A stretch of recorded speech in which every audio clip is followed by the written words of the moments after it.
God is looking through your eyes at that sunrise and wants you to see that sunrise and wants you to come to tears over that sunrise, because that's how God experiences this beautiful earth from your unique perspective. When we fully accept all those painful emotions, that's when the doors open and the light can shine in, and love and truth and wholeness then has access to those things that we are hiding and holding back in the shadows because we believe them. I always say God is on the other side of um, the struggle.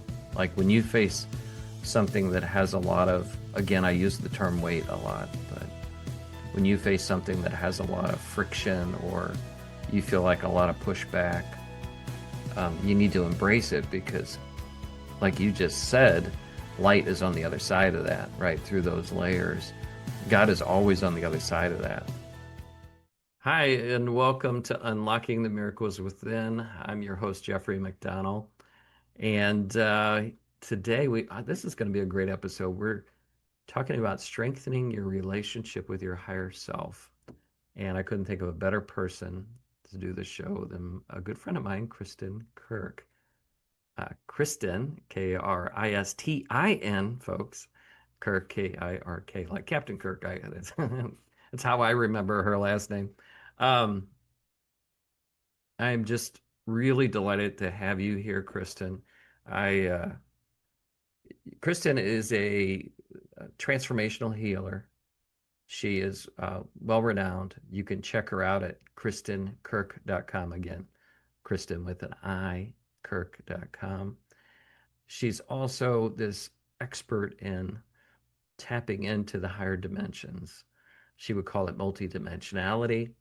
I talk about, as you all know, I talk about your higher self or your spirit, or I call it the Holy Spirit sometimes, but I also call it the perfect soul, the perfect creation of God. And that's who we are. So Kristin's an expert at tapping into those different aspects, the unlimited aspects of us, and helping people to transform into that. She's also an extremely gifted healer. And I've done sessions with her. The best way I can put it is she taps into your soul. So it's a beautiful thing and elevates you there. So please, please, please check Kristin out. We're going to have this opportunity to have this great experience with her today. Kristin, you want to introduce yourself and say hi to everybody? Yeah, I would just say thank you so much for having me. And I've been looking forward to having this conversation for months since you spoke about it back when you were visiting in Kauai. So it's a total delight to be here Oh and yeah, I forgot to sharing. mention Kristin's in my favorite, one of my favorite, one Julie and I's favorite places in the world. She lives in Kauai, Hawaii, which we absolutely adore and have immense spiritual connection there. So we get there quite frequently, probably not as frequently as we'd like to. And we've had the blessings of connecting with Kristin. As a matter of fact, Dawson was in episode 2, Kristin, and we have to thank our both our dear friend Dawson Church for connecting us, because Dawson's the one that bridged our connection, and then we developed our friendship very quickly, and just adore Kristin. Julie and I both do. So yeah, no, I'm excited to have you here. And I know when we talked about the podcast and looked at the different episodes that had come through from Spirit, you said, yeah, that one, that one. So, and I thought, yeah, that's perfect. That's how Spirit works, right? Everything aligns perfectly if you just let it play. So that's what we're going to do today when we talk about connecting to your higher dimensional self, ourselves, some people would say. So let's start it off. I mean, you and I have had many conversations, but sometimes, when you meet someone and you get to know them, you don't necessarily know all the story, the richness of the story. You kind of start where you meet. And I was reading in your bio that, your whole journey started in 2003. So I want you to kind of roll us back in time and talk about your awakening. Yeah, there were actually two components. One started in 1991. Oh, but I didn't wow. actually recognize really what had happened then. And it wasn't until much later I saw that that was an initial phase. So in 1991, I woke up one morning feeling that my I am had changed. And I didn't know what that meant, but it was significant. In hindsight, I recognize my sense of awareness shifted from my mind and my human self to my soul self, the I am that resonates on that level of my being. And I started having access to communicating with spirit guides, with spirit guides and plants and animals and Mm. remembering past lives. So the things that one might imagine that your soul would have access to, I started to have access to. And in 2003, which is the one that I speak more about, was a much more radical. I mean, even though that does sound a little radical, like hearing plants and animals, and there are a zillion stories I could share Yeah. of verifiable accounts that it was clear that communication was happening. The 2003 one changed my life in very, very fundamental ways.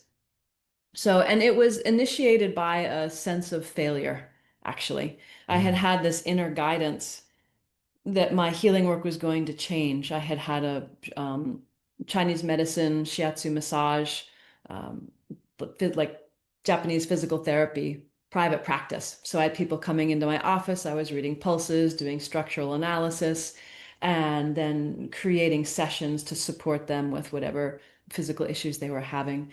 And I had this inner knowing that I was supposed to be doing a different kind of healing work. And that inner guidance brought me to studying with different shamans, different cultures, different techniques, all of which were connecting with the other worlds. But part of what was happening in them was I was already seeing in through the other layers, and the teachers were not necessarily seeing in through the other layers as clearly as I was. Wow. So my questions were about all the stuff that I was seeing, which they couldn't answer. Mm. And so I ended up getting um, frustrated isn't the word. It was a much more profound collapse on the inside of having trusted that inner voice my whole life and trusting it to go out and spend thousands of dollars on trainings and fly across the country and spend weekends studying this and that. And so I had put in an enormous amount of time and energy and, you know, resources to support this happen. And when I saw that none of these brilliant teachers and practices were going to give me what I needed, it was kind of like I was at the end of the road and I Mm. didn't know where to go. I didn't know how to fulfill this life mission that was calling so deeply. So I ended up going home and having this inner surrendering. Basically, it was like when we feel we have a mission or we're called to do something, it has this quality of rising up in the inside in our heart to like propel us forward to do it. Mm. So I was in that movement of that rising up, like, yes, source consciousness is calling this in me to happen. And then when I did everything I could, I felt like I failed.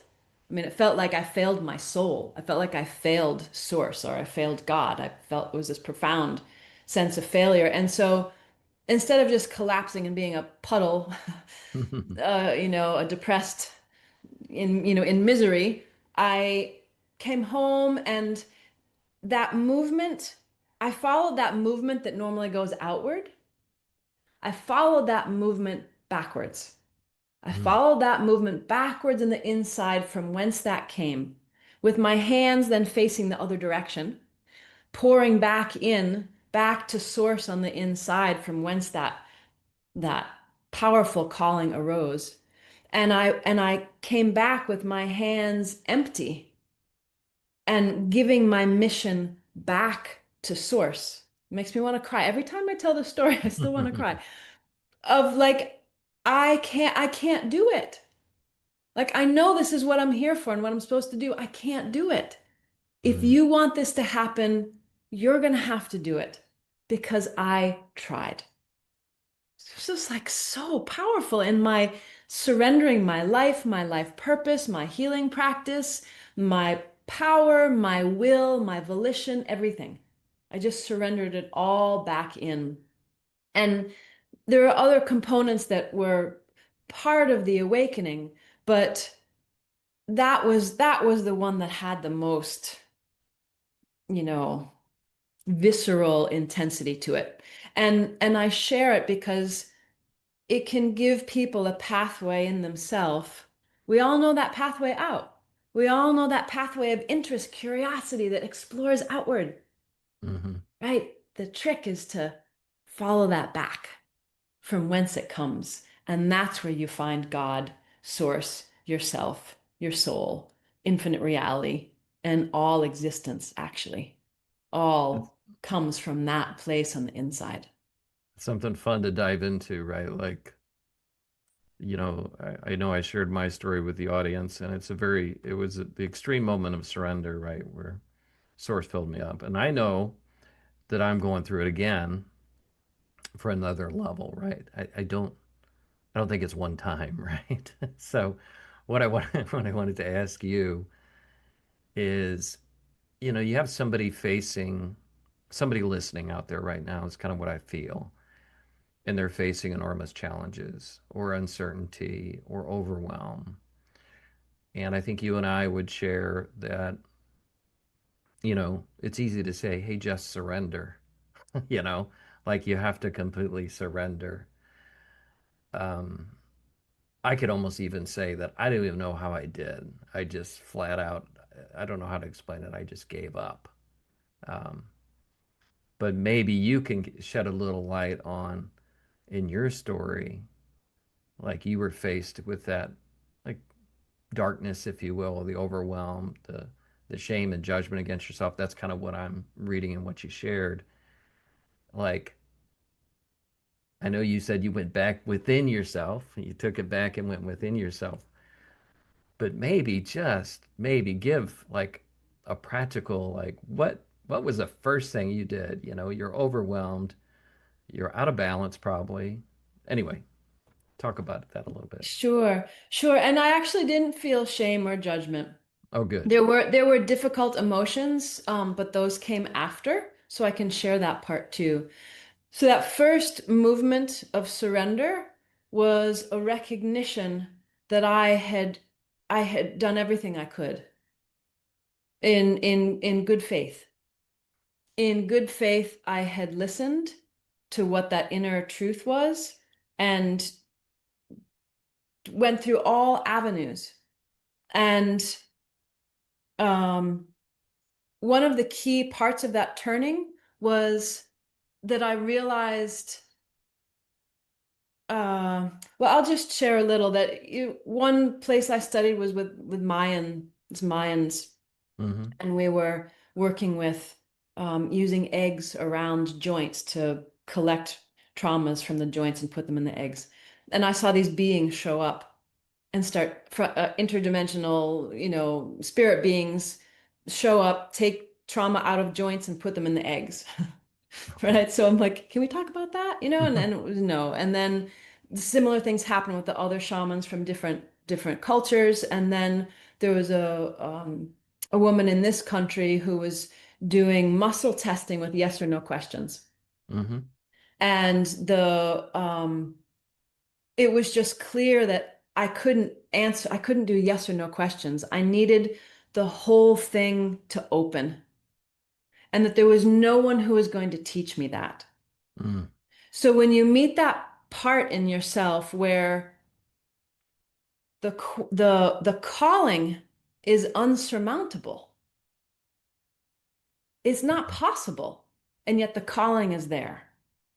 So do you think And that there, yeah, oh, go ahead, I'm sorry. yeah, so for each person, that's going to be a different story. Yeah. Whether it's someone dealing with cancer or the loss of a child or losing a job, I mean, there's all there, it's going to have that feeling of unsurmountable, where it hits that place where we know we cannot do it ourselves. Mm. And if we don't have the judgment and the shame and all that stuff that just makes it harder, like just if you can just skip that stuff, right? And just like acknowledge, oh, wait a minute, this is beyond me. Like that's the key. That's the key is like, wait a minute, this is beyond me. I need to ask for help, right? It's like, I don't know, movie like superhero things are coming up, like call Yeah. on Superman or Wonder Woman, you know? Like wait, stop, right? When Mine when was you always Mighty Mouse, you know. yeah, when you can't do it, ask for help. That's the thing. You don't have to feel shame or Yeah. judgment or that you did something wrong. Yeah. That's like actually just cut to the chase. Oh, wait a minute. I can't do it. Someone else can from the inside. So it's not giving your power away. It's about surrendering in through the inside and deepening that relationship with source on the inside. And our call, our reach, our cry for wholeness, for love, for God, for source. Like that's, and but to direct it, in through your heart, into the Hmm. truth of yourself. So I would just want to kind of direct it that way. Yeah, you hit something in the discussion that it's almost like I wanted to back up one moment because you were in a space to me that was so, I don't want to say advanced, but I love the way you said, "Hey, if you're in the shame, worry, fear, let's let all that go, right? Just get to that space where you completely give up." But there was something before that moment in you where you found your, yeah, you talked about in the like 91 or whatever, you met, found your I am process, but you found your soul's calling. And I know you teach this, right? You teach this for folks, you help them transform because some people are not even in the place where they feel lost. They don't even know what their true, they haven't connected with their higher self, which is the whole point of this show, right? They don't know their true soul's calling. They just feel lost, depressed. They may be facing something like loss or, like you mentioned, a disease that's challenged them. So maybe just touch on a little bit how you make that first step, that connection with your higher self. I have my perspective, but I'd love to hear it from you.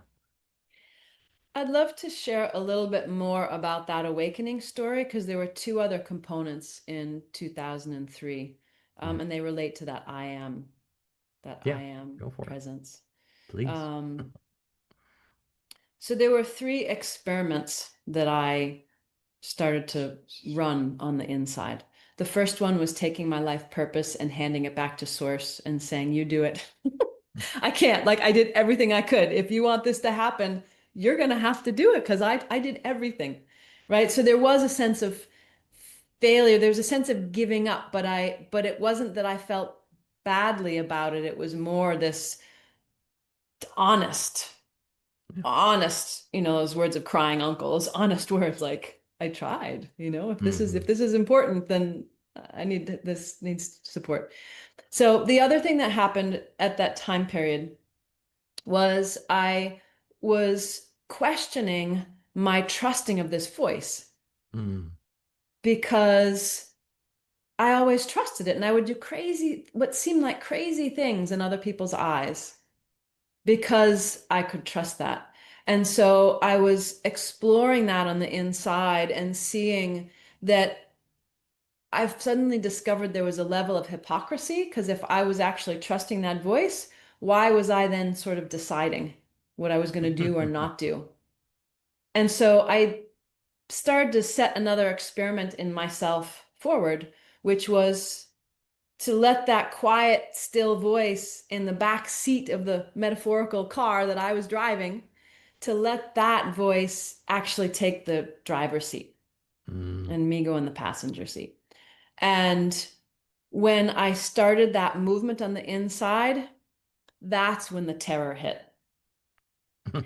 And there were three fears that were overwhelming. One was that my life would completely change, and I love my life. The other was that I would lose total control of my life. And then the third was that I would be irrevocably bad, like that God made me wrong, and Oh, I would just have to right. accept that. So those were the fears that I had to contend with. And in that process, I knew that I couldn't let this other experiment run of that voice in the back seat driving unless I manage those fears somehow. So I really just set them aside. I didn't heal them. I didn't make sense of them. I just came into this profound acceptance that the truth was the most important thing. And if it was true that all those things would happen and I was made bad in God's eyes, then I was willing to know the truth. So that was the part that I think is probably harder for people to maybe come to terms within themselves is the truth most important to then be willing to have all these things happen. I will cut the long story short and say my life totally changed and I moved from just living in Massachusetts to, spending months of the year in Hawaii, swimming with turtles and living here. My practice completely changed from in office to working with people all over the world. I had no control over that. That's okay, right? It's much, much better. And the bad part was all these past lives that I had experienced that felt really bad needed to come to the surface to heal. And so my initial response of feeling like I was broken was actually the acceptance of that was the first step in the healing of that. Because when we fully accept all those painful emotions, that's when the doors open and the light can shine in and love and truth and wholeness then has access to those things that we are hiding and holding back in the shadows because we believe them. Mhm. That when you're talking about shame in the beginning, like when Yeah. we have shame, it's like we don't want anyone to see that, so we keep it in the shadow. Well, it doesn't heal so well when it's in the shadow. So it's the acceptance, right? It's that willingness, which is a tall order. I get that. Yeah. It was a big deal for me to accept that I might have been like the throwaway, you know, when God was creating the universe and like, that one didn't work, toss that one aside, but we'll still let her live, you know? It's like I really felt that way, Yeah, yeah. right? And so I want to acknowledge the power of the feelings that we have and Yeah, I how want to. important it is to surrender those into the light. Yeah, I would like it's just there's two big things that hit me when you were talking, and it's so relevant to me right at this moment, which is so perfect. I love the uh, questioning the driver in the back seat. You get all these inklings, and we have this game in our mind where we tend to try to discern everything. Like, should I do this? Should I do that? And then our filters or fears or what our past muddy that waters a bit. But I love that you kind of, I mean, that's brave to do a complete, full on surrender. Okay, you take it. I don't know where this car is going to go. That's a heck of a thing to do. The second thing, though, that I want you to talk a little bit about is like, because I know I'm writing this book called The Perfect Soul. And it's what you talked about, like, oh, maybe I had to be okay with maybe I was the imperfect soul, right? But what I try to share with folks is the truth is we are created perfect, right? We're created in God's image. And this other little piece of it I'd love for you to talk about too, because what I'm dealing with now is whatever it is, and this is you can explain this much better than me, but I know there is genetic karma storylines that somehow in my creation I thought I was badass enough to take on generations of family clearing something. To explain this to people is there are things within my energetic framework, as Kristin mentioned, past lives. That's one thing. But there are patterns physically in my body and in my energy field that I know are not mine. I've been made keenly aware of that. and I've been made like I decided at some point, or maybe, God decided when he was creating me, like, you're gonna clear these. You're the dude, right? You're the superhero. You're the Mighty Mouse that's gonna come into the earth and clear your family's sexual dysfunction, for example, is one of them. Um, and that's a hard thing to go as a human when you're trying to discern these messages. Go, me? Like, what the heck do I have to do with this? Right? Like, you know, so I want you to talk a little bit about that because I know you know the multidimensionals. I know, some people call it karma. I almost see it as it's deeper in the fabric of who we are. And I have I think I've shared this with you before, but I have this funny story because I'm such a cook, right?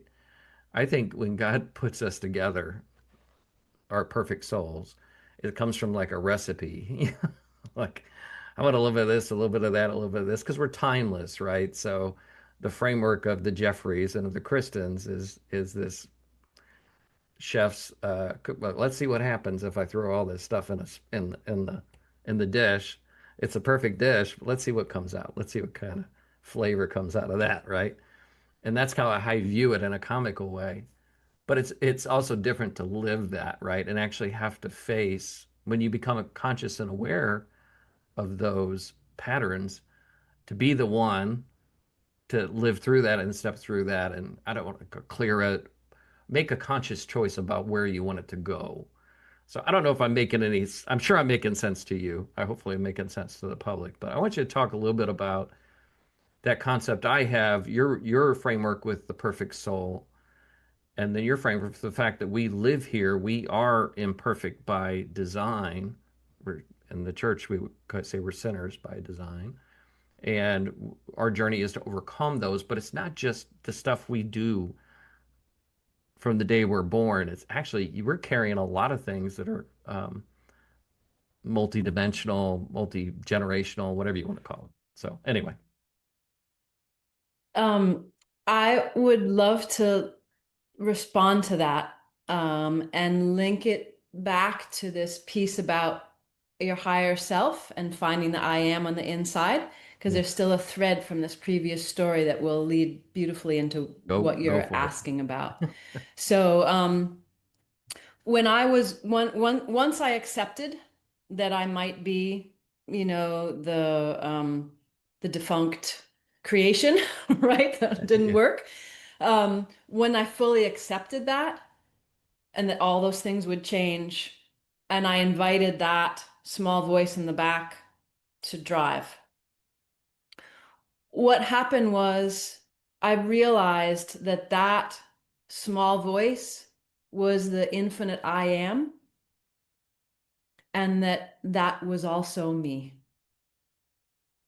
So that union of the infinite one source of what we are in inseparability with the small self that gets to have the experience of all these stories and things that you're sharing, or all the Mhm. stories that I was sharing, right? Feeling the union of those two things, that was the that was the awakening of realizing, oh, I am God talking to myself. And and and there's a creation of these veils through what I would call the different dimensions of self, so that we forget, don't remember, and that we actually get to have the experience of being a human being. When the human ego starts to think that it is God, that's a problem because it's the other way. But the small self can realize its wholeness, and then it starts this unfolding process of purifying all of the things that you're talking about, of taking on other people's stories for healing for yourself or for them, and the whole matrix of creation where everything is interwoven, and you being the mighty mouse so that you're stronger, so that you're providing service for the other ones who are stronger in other departments. So they're going to provide other services while you provide your Mr. Mighty Mouse ones, you know? So, but in terms of that key piece of the awakening was that dissolving in a moment, in an instantaneous moment, the dissolving of all of those veils to have the experience of the humility and the infinite brilliance all simultaneously. And from that point, then the last couple decades, my awakening has continued through all the subtleties of all these layers where I'm actually seeing all the details of what you're talking about, where I'll see the past lives, I'll see all the karmic details and connections and all the other individuals that happened with. I'll see the collective on the collective patterning and the God consciousness layers of creating universes and atoms and DNA. And the whole thing is just one extraordinary, extraordinary happening. And it is all love and it is all light. And the same way that we can create form that creates shadows, that's also what's happened is we're living through some of the shadows, waking back up to the fact that we're the light that is behind the whole thing. And as we recognize we're the light and we're love, we change. Our life changes, how we feel changes, how we perceive the world changes, how we act in the world changes.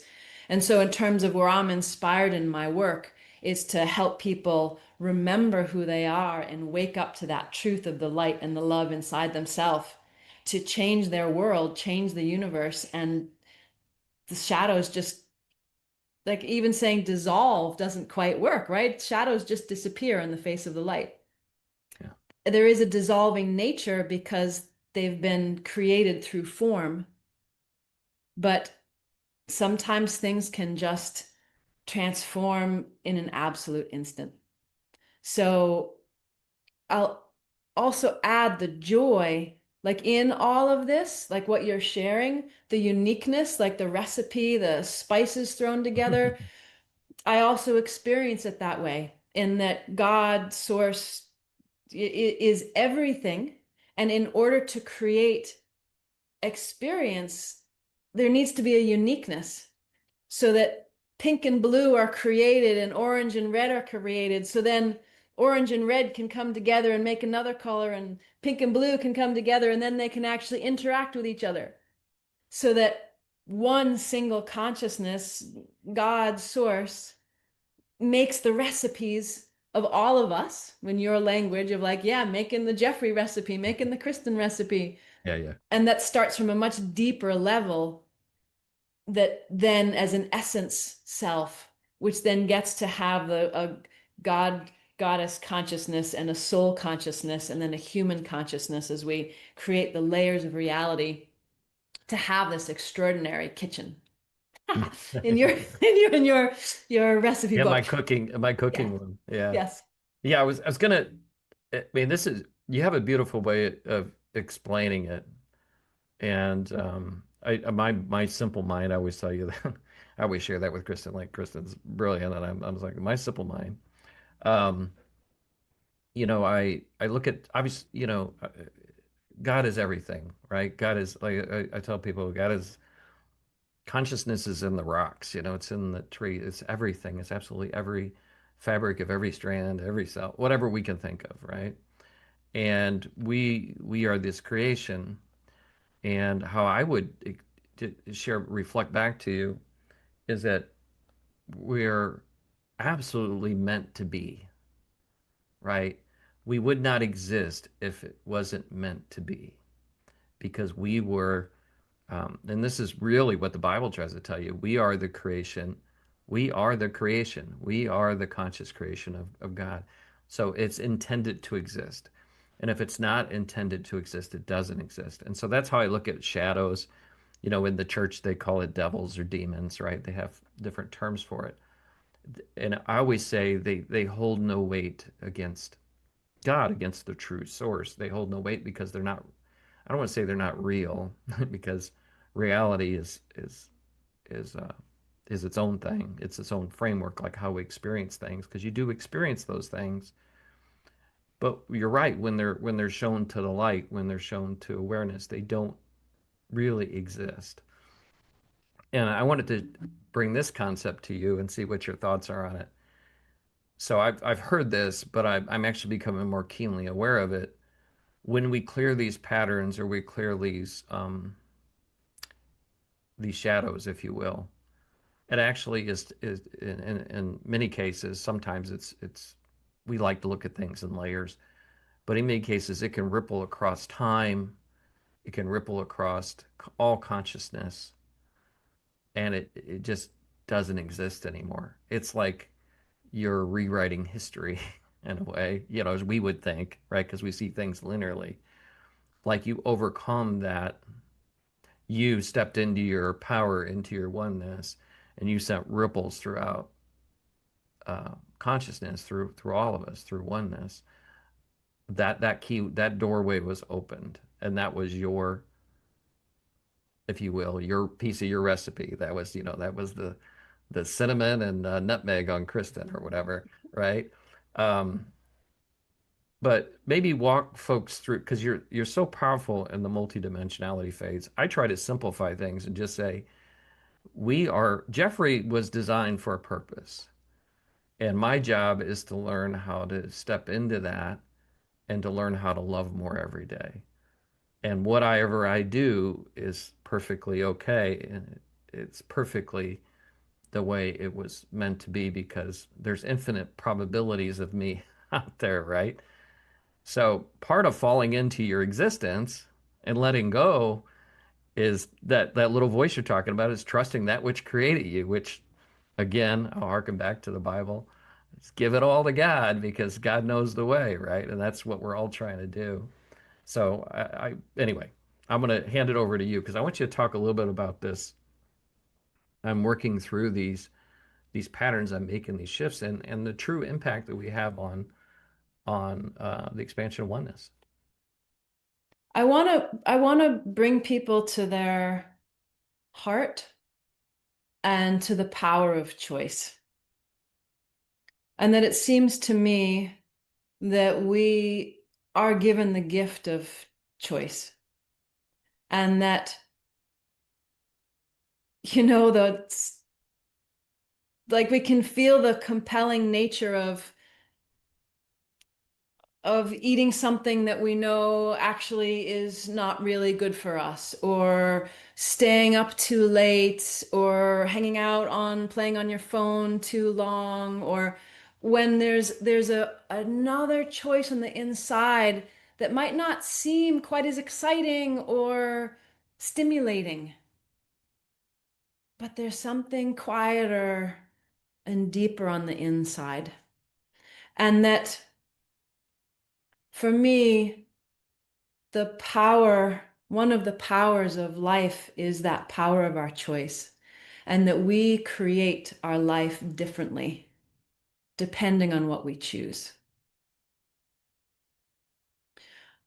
I remember one time I had a horse when I was younger, and who I took care of and mucked the stall and did all that stuff myself. And there was this one moment where I was shown very clearly, you can wear your helmet or not wear your helmet. Your life will change depending on your choice. And I was freely given the choice.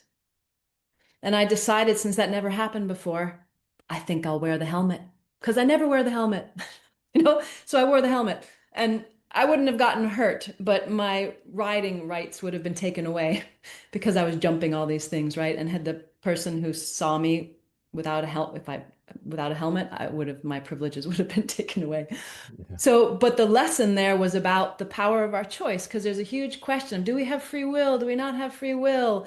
Will it always go the same way? And that for me was a lesson that I was given, that we do. We do have the power of choosing. Hmm. And so, um, I may just be quiet again for a second. There's so many components.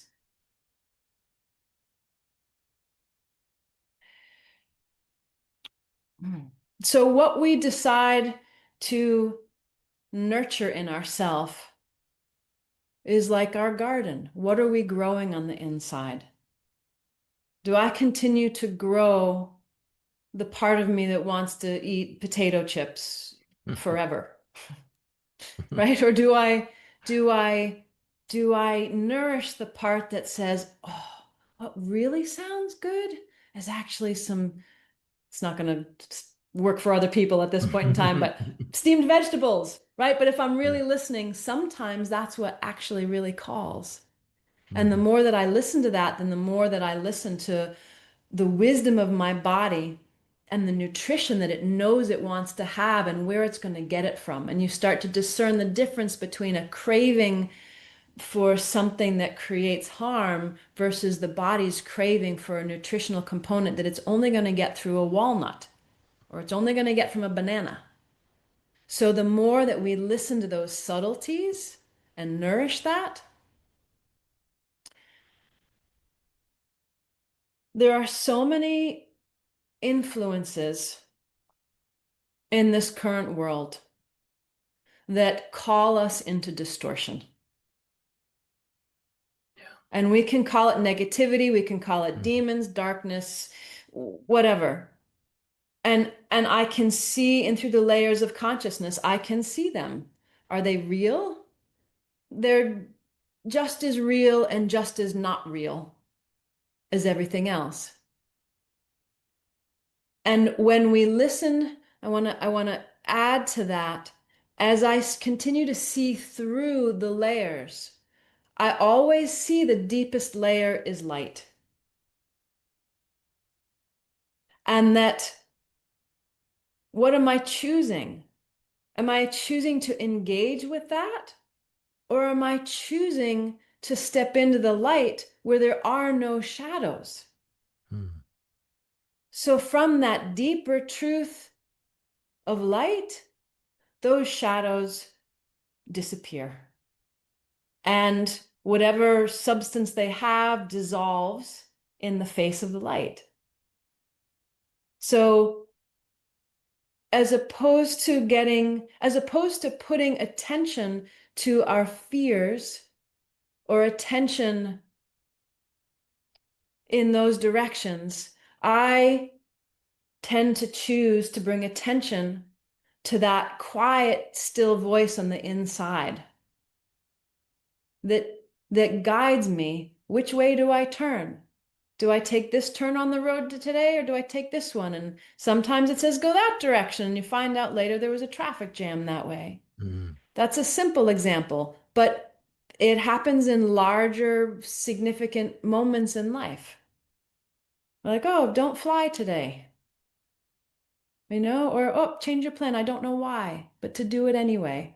So that power of choice, when we cultivate that deep listening to that subtlety and that inner voice, and we choose. We use that power of creation. We are creators. When we Mhm. choose, we create.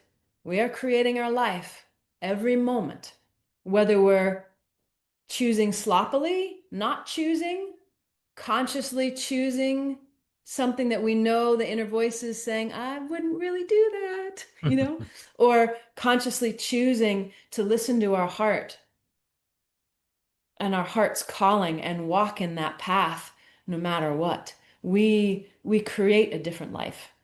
So I would want to really instill your listeners into that God power of creation Mhm. that we all live every moment. Choose love. Amen. Like really, like I'm getting this goosebumps. It's like choose love, Yeah. not what you think love is, but what your heart tells you love is, and what your heart in union with that deeper, quiet voice of yourself as God says is love. Right? Yeah. That choice is often different than what the world is saying should happen.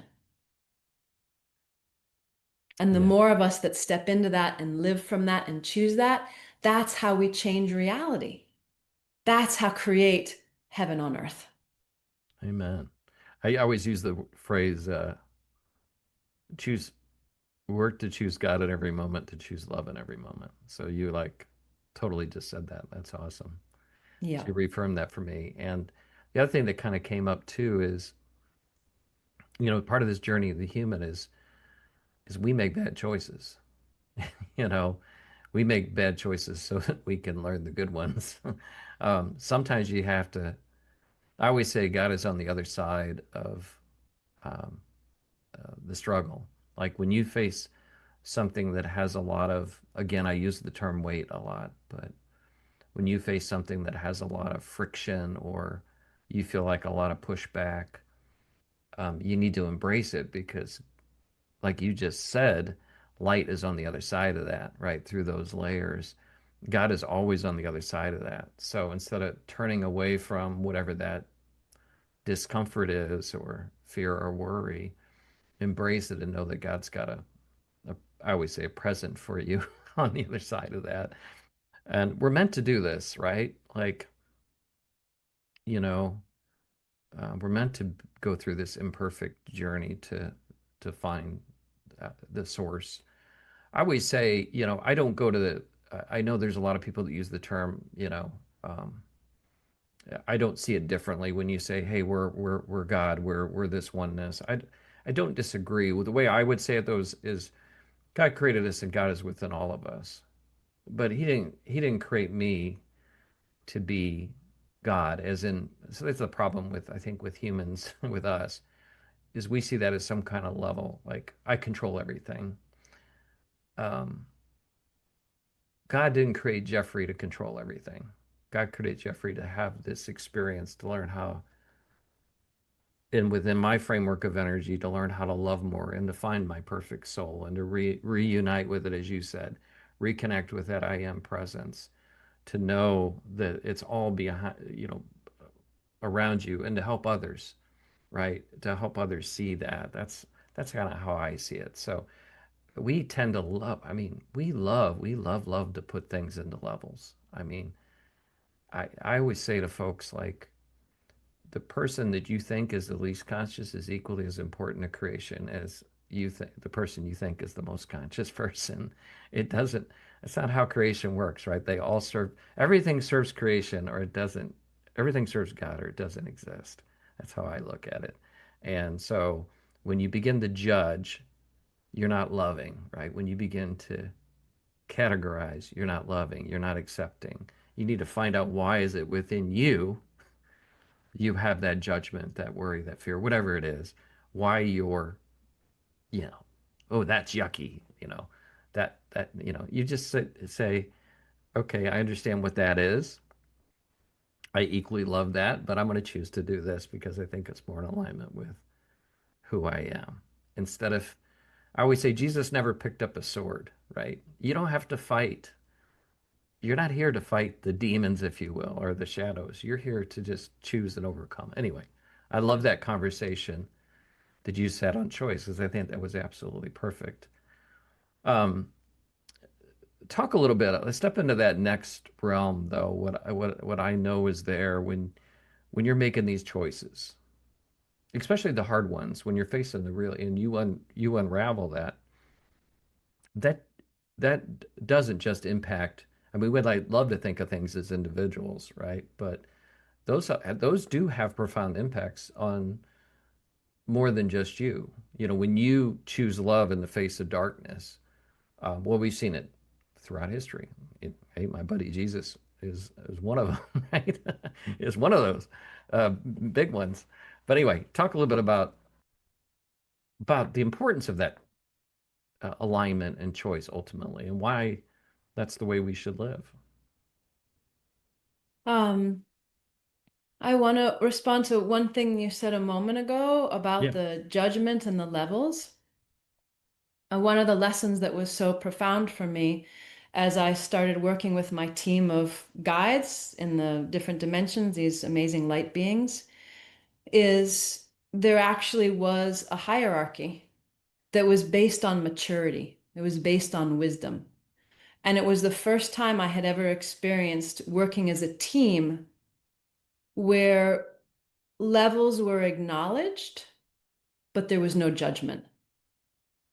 And so the responsibilities were appropriately distributed.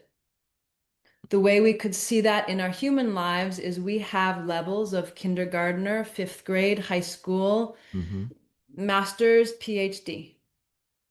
And there's different levels of maturing and wisdom that's there. And I see that on the soul level. Souls having different levels, different numbers of lifetimes, of different levels of maturing. And within that, in your terms of the perfect soul, every single aspect of creation is perfect in that and equal, right? At that perfect equality. The brilliance of a kindergartner is just as brilliant as a triple PhD. Hmm. It's a different kind of brilliance because of the maturity, but the brilliance is pristine. The perfectness is pristine. Always has been, always will be. And so I want to just to help your listeners find the harmony between those because from there it's easier to witness someone else on the outside without judgment. Hmm. If you're judging a kindergartner for not being able to do calculus, you can see, oh, well, that's absurd. Why would I expect the kindergartner to be able to do that? So it helps us come into um, a deeper wisdom in ourself of what we're seeing. And then we can love more. You can love the kindergartner who's learning how to color in the lines and the beauty of learning muscle control that can't stay inside a line yet. Like it just makes your heart crack open to watch that without judgment. You get to see the beauty of it. Yes. And so the same thing is true in terms of living our lives when we're living from that perspective of choosing love. Judgment, it's not a condemning judgment, it's a discerning wisdom. Oh, that teenager doesn't actually know that that way of driving is actually really dangerous. So I'm actually going to say something. Hmm. So it's love that comes in because it discerns. And that we can apply that through all things, whether it's coworkers, bosses, government, family members, and then we listen to that voice on the inside. What does that, what does that voice of love choose? Sometimes we don't say something because it's appropriate to not say something, or we say something unexpected that, our mind is like, really? That's what wanted to be said? Yeah, that's what wanted to be said. And the more that we develop that relationship with source and love on the inside, the more we nourish that and anchor that. And then our light shines brighter and brighter. And then there are fewer shadows because our light is shining. And then the shadows on the inside of us, of our own stories, our own wounds, which you talk about as bringing forward gifts, I call those wounds as wrapping paper. That when we unwrap the wrapping paper, then we get the gift on the inside. Yeah. So the more we choose love with others and choose it with ourselves, it just starts to heal things on both sides, the inside and the outside. Amen. I think you've said it perfectly. I think you recaptured just a very important point, which is, and I always phrase it this way is, when you're faced with that, you need to learn how to love yourself first so you can do it in your highest good, right? We always use the term highest good. And then you can do it in the highest good for the other person. And sometimes that's drawing your boundaries, speaking to them truthfully and honestly. And then sometimes that's not, it just depends on that discernment. So that's beautiful. I think it's very practical too. So you actually given a lot of practical tips in the last two questions. I love it. I love it. Let's see. I know check here on time, my dear. Oh yeah, we're getting there. So I want to make sure that we have time for a couple different things before we wrap up. I think we've covered so many beautiful things. And if there's anything calling at your heart, please jump in. But I always like to give our listeners, and I think we've given some very practical things, but I always like to give our listeners three practical tips. You can give more. I don't hold to to the three. About in this particular case, we're going to have people at all different perspectives, meaning maybe they're searching to connect with their higher self or connect with the divine or connect with God, however, whatever terminology is perfectly fine. And they're just like, I don't hear it, I don't feel it, whatever that is, right? Whatever that story is they're going through. So maybe just like three tips of what they could do starting today that would allow them to have more connection, and then maybe even how a little bit how you stop and listen, how you let go of that judgment, because even thinking you're not getting it the right way, I think that's what holds most people up. Or how do I know? Um, that in itself is a judgment. But hearing that still small voice there. So maybe you can give our audience just three tips on how they can make that connection, how they can build that connection, how they can make that connection stronger with that which we know is inside of them, their divine self, their higher self, their God self, whatever term works for them. As you ask those questions, what's coming forward for me is all the things that make it hard for people to find that. So it's interesting. That's never happened to me before in having this question posed to have that come forward. So I'm gonna just run with that. Okay. And so one of the first things is trusting whatever's present, which I'm demonstrating right now. Hmm.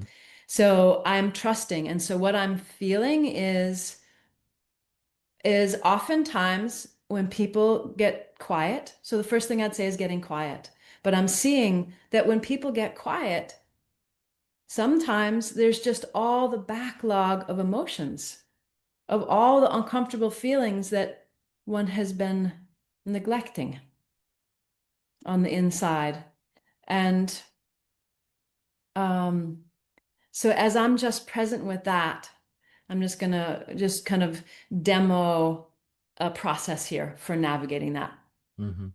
So I will also see, so Jeffrey uses spices. I often use like colors or art supplies, that all of those emotions, you can either imagine them as different flavors, different spices of creation. You can imagine them as the different textures, colors of, of art supplies of the universe to create experience. So as I just start here, there's an opening through the heart and just let all that stuff. All right, I need to get a little quieter. There's a deeper, sometimes transmissions come through. So this will be being brought to a deeper place in myself to speak from a different place.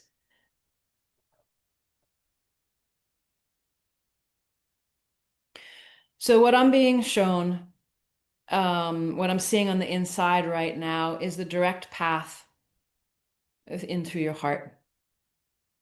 And it may be that all those things come up, and just to let yourself stay in the silence, just let those things just move and just choose the direct path. So you can imagine a pathway all the way in through to the back of the deep center. If it seems to be going backwards, the deep center of your heart.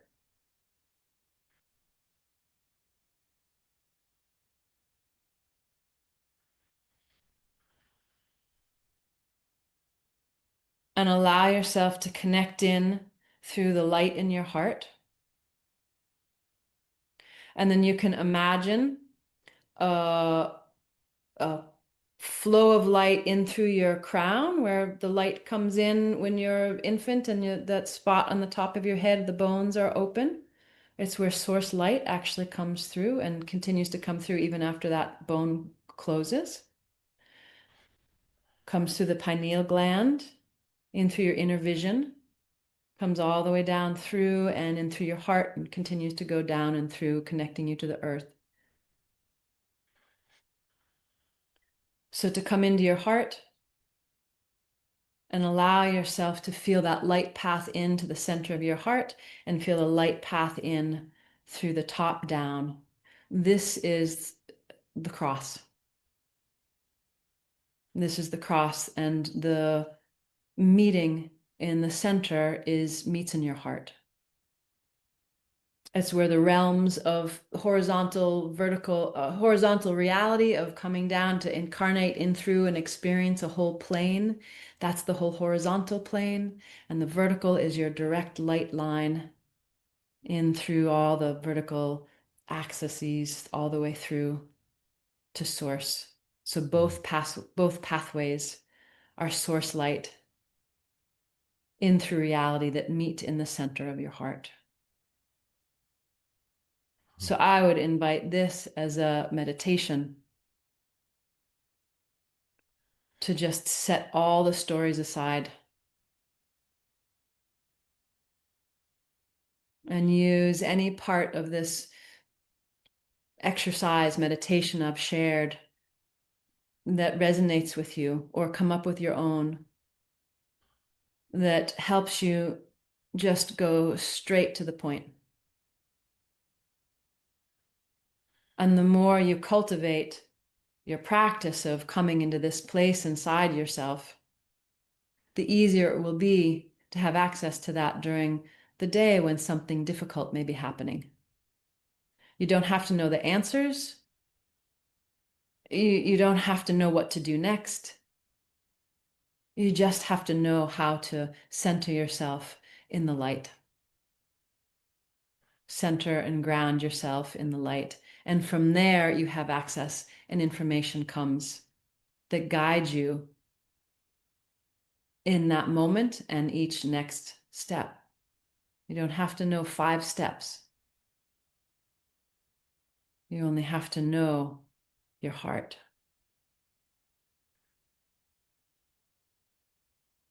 And know this infinite resting place on the inside, where you and God, Source, Divinity are one.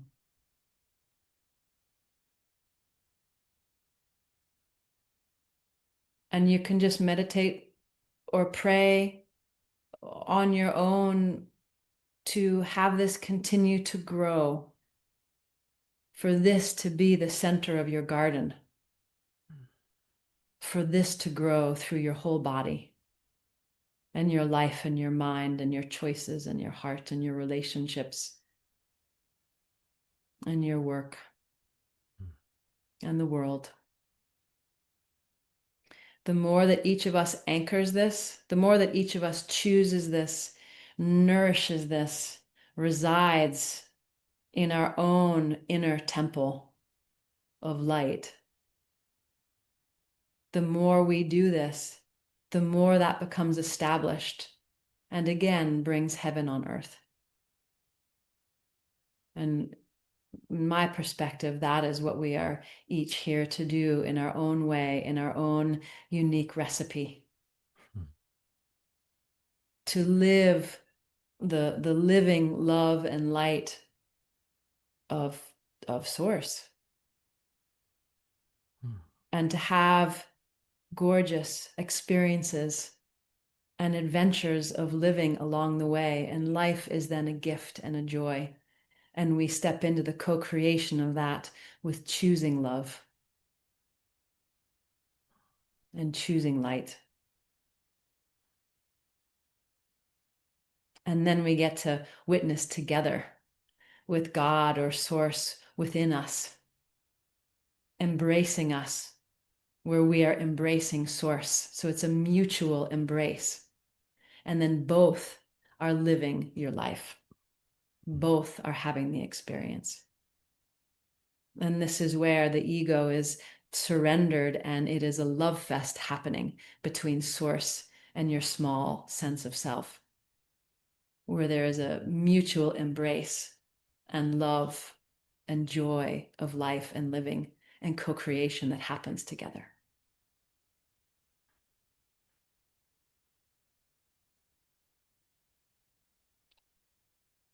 Thank you so much for this opportunity to share.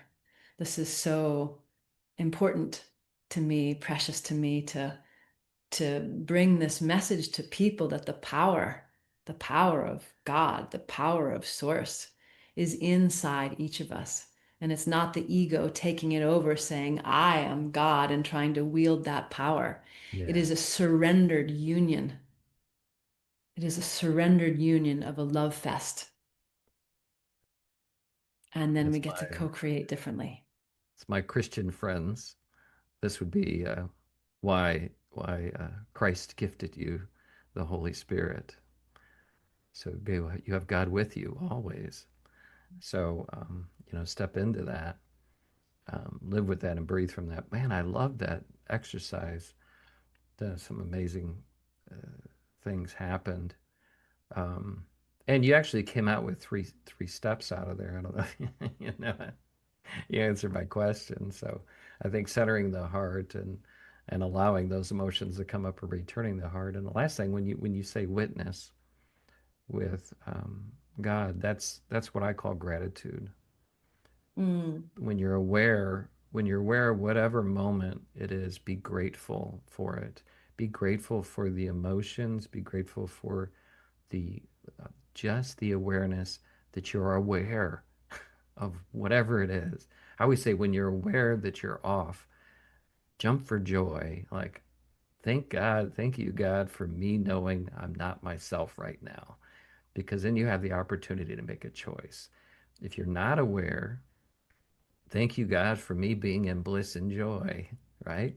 And I can make a choice. You become aware that you're in joy and you're in bliss. You become aware that you're not in joy and in bliss. It's not all about being in joy and bliss. It's about being aware so you can make that choice from love. I love that. I love it. So that's how I interpret it. That you just walked us through. That's pretty cool. Thank you so much for that. Bless you. Bless you. I, I'd love to just add some clarification Yeah. because of this idea of um, want to bring together these layers that I experience God or source as one all-inclusive expression, Hmm. all inclusive, unnameable, Yeah. That's right? which is not to be named. Right? So, yeah. Yeah. And then there's layers of that that are created to have all these experiences, and all of that is also God. So when you were saying God is in the rocks or the trees or all things, I take it even one step further of God is the rock, Yeah. that God is the tree, and that and yet the tree gets to have its experience of windstorms and oranges being birthed and falling and being eaten by worms and being eaten by people. And so there's this experiences happen. And and that each of those layers gets to have its own sense of itself. And so there's a gift of that we get to have the experience of our own sense of self. But it is also God as us getting to have that experience. And so this mutual embrace the part of us that gets to have the experience of being separate is God getting to have the experience of itself being separate. Mm. And so in this inseparability or the weaving of all that, what I'm pointing to is that we can cultivate in our heart where we have that experience of that inseparability. And so that when we feel rotten or feel like we're off, then we can feel the truth of that source, of source self with us in that wrapping paper of an experience to unwrap that brings us a new gem of self-realization. Mhm. And that in the forgetting, we get to have experiences we wouldn't have if we were remembering ourselves in the totality all the time. Yeah. And so there's this inner mutual embrace where God then has the humility of being a human being, right? It's like words might be tricky to fully get this across, but we're the whole thing. So Mhm. it's like there's the humility and the brilliance is all then in our heart and like resting in that union. Yeah, I don't know that I'm getting the words across as well, but like I'm hoping that I'm at least imparting imparting that frequency for people to feel that unconditional love with whatever the experience is, that then you don't have to judge yourself for being off. It's just another day. It's just Yeah. another Another adventure thing. of being a human being, you know?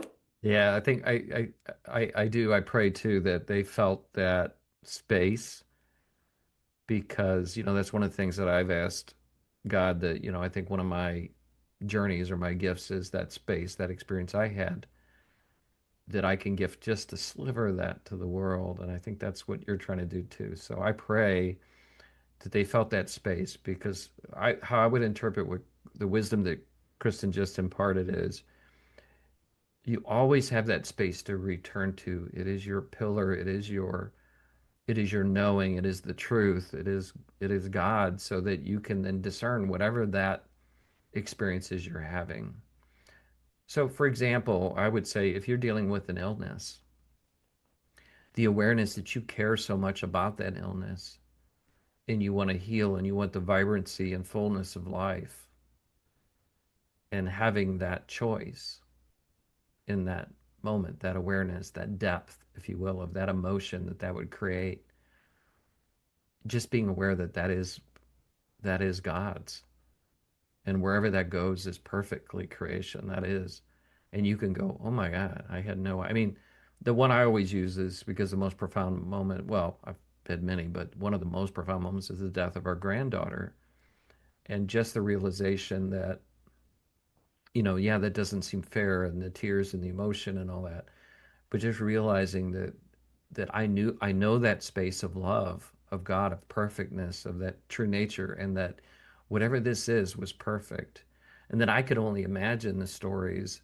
that Camille's having now, even in her life and her support as an angel, whatever she chooses to be, but there was a purpose in her expression, and it taught me so much, and I get humbled by the fact that oh my God, like we would say, oh, you don't need to die, Camille, for me to learn this much, right? But whatever that is, whatever that story is, whatever that beautiful gift is from God, I chose to sit in the space of knowing and love and to pray on it and to choose love, despite I never got the fact to really hold this living baby. I mean, I got to hold her, but she wasn't living. And as much as I desired to hold her to live, it just gave me a whole new appreciation, whole new level of appreciation just for life in general. And that in itself was a gift. And you said it perfectly too, but I always say too that, man, like especially you and Kauai, you see that sunrise. God is looking through your eyes at that sunrise and wants you to see that sunrise and wants you to come to tears over that sunrise because that's how God experiences this beautiful earth from your unique perspective. And so open those eyes, see those beautiful birds, those flowers, those plants, the sunrise, the ocean, the dolphins, and the turtles that Kristen gets to play with, and just be so grateful for it, be so generous. Anyway, I think it's absolutely perfect, absolutely beautiful. I know we need to wrap up, and we'll probably have to do a whole other session on guides because that hit me too. Like, I got to talk to Kristen about guides and all these different beings of light. We're not going to have time today, but all you folks listening, if that triggered you too, then you're just going to have to wait. We'll have to do another show with Kristen on guides. Um, I was thinking we needed to do, I had thought we needed to do another show, but I was thinking it was about the perfection when terrible things happen, right? yeah, Having a yeah. loss of an infant, and like, because I see through all the different layers of reality and see the perfection of all those details. So we could do a whole we could do a whole That'd be segment on that great. too. So We yeah. could do that when I release my book, The Perfect Soul. It'd probably be a good timing. No, that's awesome. There's so many things we could talk about, but I want to give you time here as we wrap up the show because you're coming in, we're landing the plane, as I always say. And I just want you to share. I know you do amazing healing work. You teach, you do classes. You got so much going on your website, but talk about that a little bit. I know I gave people a website. Give it to them again. Oh, for everybody. Any details that we shared here will be shared on the detail page. If you're on YouTube, under the YouTube video in the description.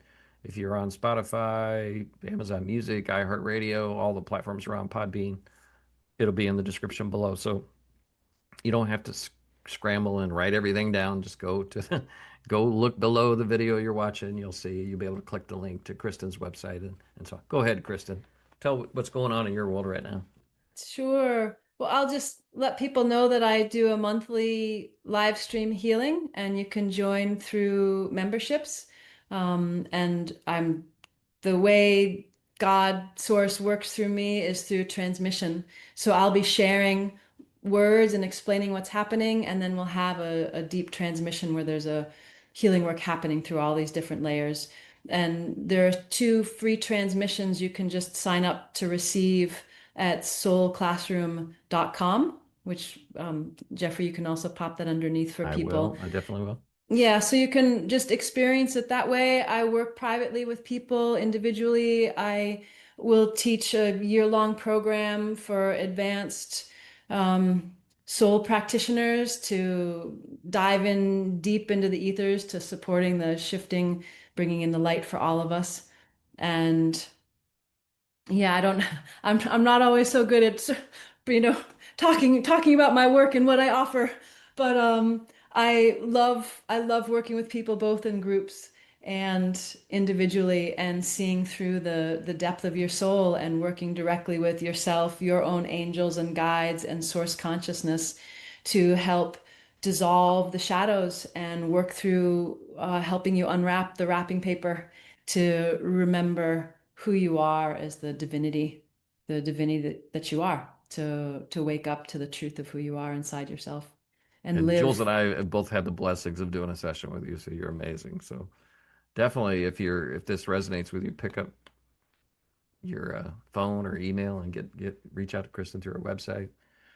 Sign up. It's definitely worth it. It's a journey, but it's fun, and it's fun to play with others in the spirit world. That's what I say. So no, I wanted to add one thing that you said yeah, about the sunrise in Kauai, yeah. um, which is in that, and I'm actually writing a book also, and there's a moment that I had of sitting on the beach watching the sunset. And it wasn't just that God was looking through my eyes in the sunset.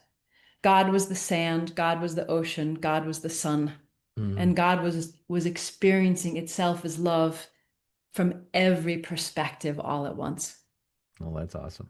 And so that's what I also am really interested in supporting people awaken to in themselves, is awakening through themselves, but awakening through the whole thing so that we're living the rapture, so that we are living the extraordinary blessing of life that God, Goddess, Source has created, so that we are the living miracle.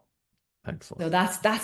that's what I'm interested in doing is supporting people to heal all the misunderstandings and traumas and wounds to come back into that awareness of what we are and what's possible and to illuminate this world together. Amen. Amen.